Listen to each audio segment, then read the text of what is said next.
Upside down, boy you turn me inside out and run.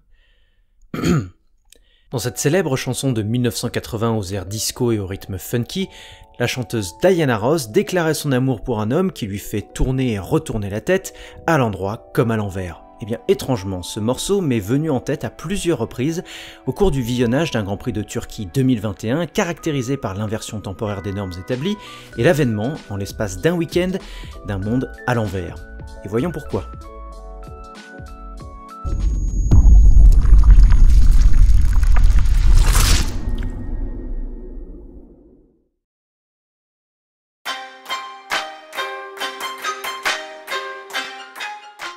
Depuis la manche inaugurale de Bahreïn et l'entrée en scène de la rivalité entre Hamilton et Verstappen pour le championnat pilote et celle entre Mercedes et Red Bull pour le championnat constructeur, un paramètre semblait clair aux yeux de tous. Les porteurs d'eau que sont Valtteri Bottas et Sergio Pérez auraient un rôle crucial à jouer en tant qu'arbitre de ce mano à mano tant attendu. Et puis les semaines ont passé et avec elles, la réalité contrariait de plus en plus cette certitude. Bottas ramenait certes les points avec une certaine constance mais était incapable de jouer le barrage filtrant contre Max. Checo paraissait quant à lui plus incisif contre Lewis en piste mais trop loin de son chef de file pour espérer l'aider. Une double tendance qui posait même la question de l'utilité des numéros 2 dans la bataille pour les titres. Finalement, il aura fallu attendre la 16e manche du championnat à Istanbul pour assister à une véritable inversion des normes du côté de Mercedes comme du côté de Red Bull. Car en ce dimanche 10 octobre 2021, Bottas comme Pérez ont produit la course que leurs écuries et équipiers respectifs attendaient d'eux. Premier acteur de ce monde à l'envers, Bottas a livré un week-end d'ensemble qui d'après moi est l'un des meilleurs de sa carrière. Alors si le Finlandais rate et hérite de la pole d'un rien le samedi, sa prestation le dimanche fut la définition même de la domination. Il a en effet passé son Grand Prix à jouer avec un Verstappen certes moins en verve avec sa Red Bull, mais néanmoins menaçant. Il est également parvenu à maintenir un rythme de course impressionnant de bout en bout, qualité qui lui fait pourtant souvent défaut. Et il a su montrer une agressivité qu'on ne lui connaît que trop peu d'ordinaire, notamment en parvenant à dépasser Charles Leclerc avant d'épuiser son nouveau train de gommes intermédiaires. Mais au-delà de la prestation sportive, c'est le symbole qui rend cette 10e victoire en carrière étincelante. Car empêcher Verstappen de gagner est une chose, mais gagner sur une piste mouillée qui l'avait tant humilié l'an passé, signer un meilleur tour en course insolent sous le drapeau à damier et dominer autant son sujet quelques semaines après l'annonce de son éviction de chez Mercedes en sont d'autres, et démontrent une fois de plus la résilience exceptionnelle de ce pilote. Et si Bottas a aidé Hamilton à limiter la casse en remportant le Grand Prix devant son rival, Sergio Pérez a quant à lui permis à Max de reprendre la tête du championnat plus nettement, en empêchant le septuple champion du monde de monter sur le podium. Un effort qui s'est payé auprès d'une superbe passe d'armes contre Lewis et qui, une fois de plus,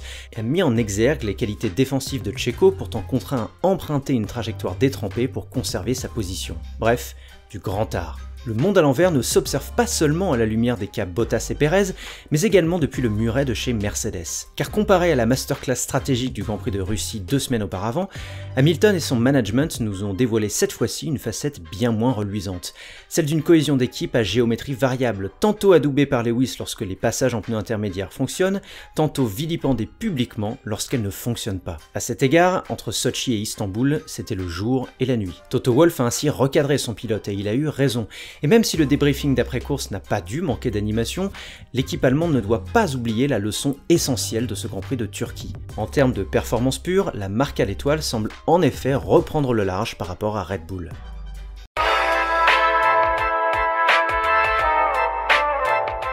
Pour la conquête de la 3e place des constructeurs, là aussi, les dynamiques se sont inversées à l'issue de ce Grand Prix de Turquie, tant et si bien qu'il n'aurait pas été surprenant d'entendre l'ensemble de l'écurie McLaren chanter en chœur le tube de Diana Ross. Car l'écurie de Woking est simplement passée d'un doublé en Italie, d'une pole et d'une presque victoire en Russie, à une transparence éclatante en Turquie, tant en qualif qu'en course, avec un Norris qui sauve les meubles et un Ricciardo qui, malgré un Grand Prix solide, semble ne pas avoir réglé tous ses problèmes le samedi. Au contraire, c'est Ferrari qui a porté les stockades grâce au week-end solide de Charles Leclerc, qui un temps s'est cru beau en leader, mais qui en s'entêtant à lisser son premier train de pneus intermédiaires, a perdu le podium de peu. Alors que de son côté, Carlos Sainz ne cesse de confirmer ce qu'il est, c'est-à-dire un finisseur, qui sous la pluie a produit une course magistrale depuis le fond de grille après un nombre incalculable de dépassements. Grâce à cette inversion inversion de tendance, Ferrari maintient la lutte pour la P3 constructeur bel et bien en vie, en revenant à 7 points de sa rivale historique. Derrière, la mélodie de Diana Ross a fait écho au reste du peloton. Upside Down côté AlphaTauri où Yuki Tsunoda avait impressionné de par sa rapidité en qualification et sa résistance face à Hamilton en début de course, avant de s'effondrer comme toujours au profit de Pierre Gasly qui porte son équipe comme Atlas portait le monde. Inside Out pour Fernando Alonso qui après sa meilleure qualification depuis 2014 a tout perdu lors du premier virage avant de percuter un concurrent avec une maladresse inhabituelle. Et Round and Round enfin pour Mick Schumacher, malheureux déficitaire de cette dernière collision avec le pilote espagnol après une P14 pourtant splendide lors de la séance de qualification.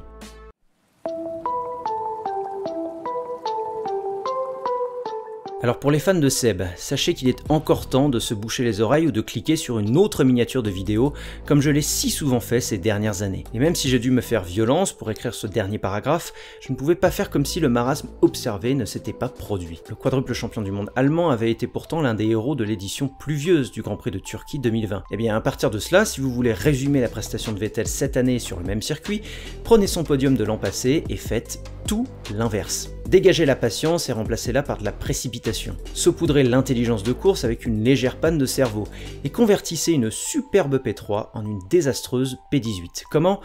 Eh bien en passant au pneu slick, au beau milieu du Grand Prix. Alors d'aucuns diront qu'il s'agissait d'un pari qui aurait très bien pu réussir et qu'il est facile pour moi de blâmer un pilote de Formule 1 depuis mon fauteuil, ce qui est plutôt vrai. Mais d'après moi, ce serait tout de même accorder à Vettel beaucoup plus d'indulgence qu'il n'en mérite, et ce, pour deux raisons.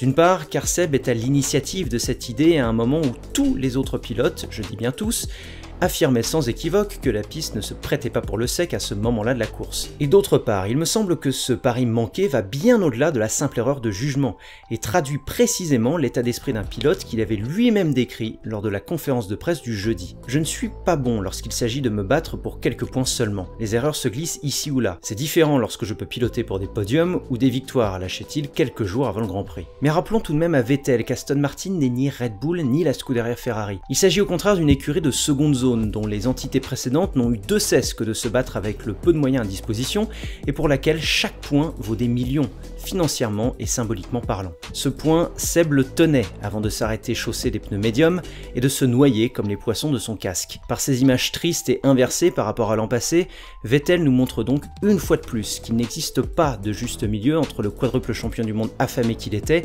et l'activiste en voie de raikkonenisation qu'il est en train de devenir. Et croyez-moi, je n'attends à chaque fois qu'une seule chose, qu'il me détrompe. Le retour des numéros 2, la tempête après le calme chez Mercedes, le reflux de McLaren ou encore le contraste Vettel entre 2020 et 2021 sont donc symptomatiques d'un Grand Prix de Turquie marqué par un monde upside down à la Diana Ross. Mais le retour à l'endroit succédera-t-il seulement à l'envers ? Eh bien réponse à Austin. Merci d'avoir écouté ce podcast, j'espère qu'il vous aura plu. Alors partagez-moi en commentaire vos accords ou désaccords sur ce Grand Prix de Turquie. Vu mes propos, je ne doute pas que vous aurez certaines choses à me dire et je m'en félicite d'avance. Pour le reste, n'oubliez pas de liker, partager et de vous abonner si le propos vous plaît. Quant à moi, je vous dis à très bientôt pour un prochain podcast. Allez, ciao!